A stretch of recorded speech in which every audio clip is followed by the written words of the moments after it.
Defence expert जुड़ गए बातचीत करने के लिए। टीपी त्यागी सर, ये आर्थिक चुनौतियां पाकिस्तान जिसका जिक्र नहीं करता, वो अपनी वाहवाही कर रहा था शांति दूत बनकर, अब उसकी पोल तो कई जगहों पर खुल गई है और इस बार खुले मंच से सामने आ गई है।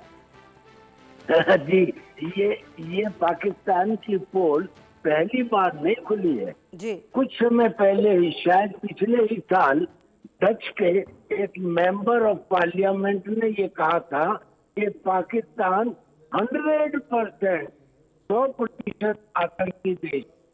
उसके बाद ऑपरेशन सिंदूर के बाद जब उसके आतंकी मारे गए थे, मसूद अजहर के परिवार वाले, तब उसमें पाकिस्तान की आईएसआई के सीनियर ऑफिसर उसके जनाजे में और उसके आखिरी राइट के अंदर शामिल हुए थे। वही चीज दोबारा लौटाई गई, यानी कि बिल्कुल सही कहा गया कि पाकिस्तान ने केवल एक ही इंडस्ट्री को अपने यहाँ पनपाया है और जिसका नाम है जिहादी या आतंकी इंडस्ट्री। अब पाकिस्तान जो बार बार धमकी देता है, उनके जनरल मुनीर ने ये कहा कि अगर हमारे खिलाफ कुछ कहा गया तो हम आधी दुनिया को डुबो देंगे। ये उसकी न्यूक्लियर ब्लैकमेल है। हालांकि न्यूक्लियर ब्लैकमेल का भी अब दम निकल चुका है, क्योंकि सारी दुनिया इन चीजों को समझ चुकी है। इसके उदाहरण तो कई हैं, लेकिन लेटेस्ट है भारत और जापान के बीच में आतंकवाद के खिलाफ 100% कार्रवाई करना। ये पाकिस्तान के लिए एक बहुत बड़ी मुसीबत सामने आने वाली है। अब तो हालत ये है कि उसके आतंकियों ने ही कहना शुरू कर दिया है। अगर आपने सुना हो तो 2 दिन पहले ही वहां के सरदार अम्मान खान ने, सादर अम्मान खान ने ये कहा कि हमको बंदूकें पाकिस्तानी सरकार ने दी आतंक फैलाने के लिए, और अब जब हम प्रोटेस्ट कर रहे हैं तो वो हमको आतंकी बताते हैं। यानी कि कमाल की बात हो गई। इसीलिए उन्होंने कह दिया कि अब हम पाकिस्तान का हिस्सा नहीं है। और ये क्या बताता है? ये बताता है कि वो अब आस लगाए बैठे हैं कि अगर हम भूख से मरे तो हम हिंदुस्तान की मदद लेंगे।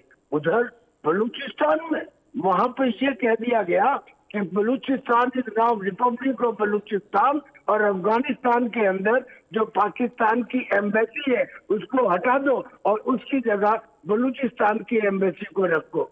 यानी कि पाकिस्तान के आसपास के देश और पाकिस्तान के अपने प्रांत, दोनों जगह पाकिस्तान की बेइज्जती डे इन और डे नाइट हो रही है। तो ऊपर से उनको एक ये तमगा मिल गया कि मैं ईरान और अमेरिका के बीच में पीस डील करा रहा हूँ। वो पीस डील मान लीजिए उसमें 10% इनको सफलता मिल भी जाती है, तो क्या उससे इनकी आंतरिक समस्याओं का समाधान हो जाएगा?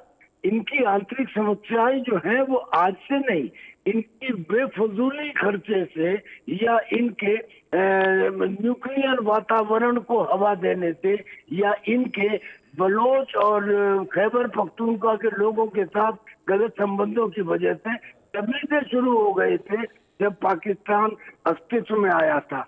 और यही कारण है कि सिंगापुर के उस राजनयिक ने बिल्कुल सही कहा कि ये एक फेल्ड स्टेट है।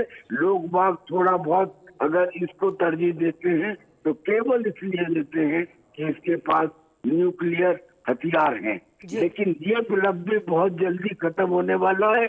ऑपरेशन सिंदूर में हिंदुस्तान ने किराना हिल्स के पास अटैक करके बता दिया था कि now you are within our reach.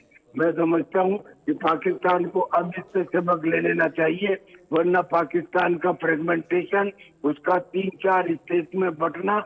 जी, बहुत शुक्रिया कर्नल टीपी त्यागी सर, हमें साथ जुड़ने के लिए और बातचीत करने के लिए। बढ़ते हैं आगे। अमरनाथ यात्रा के पहले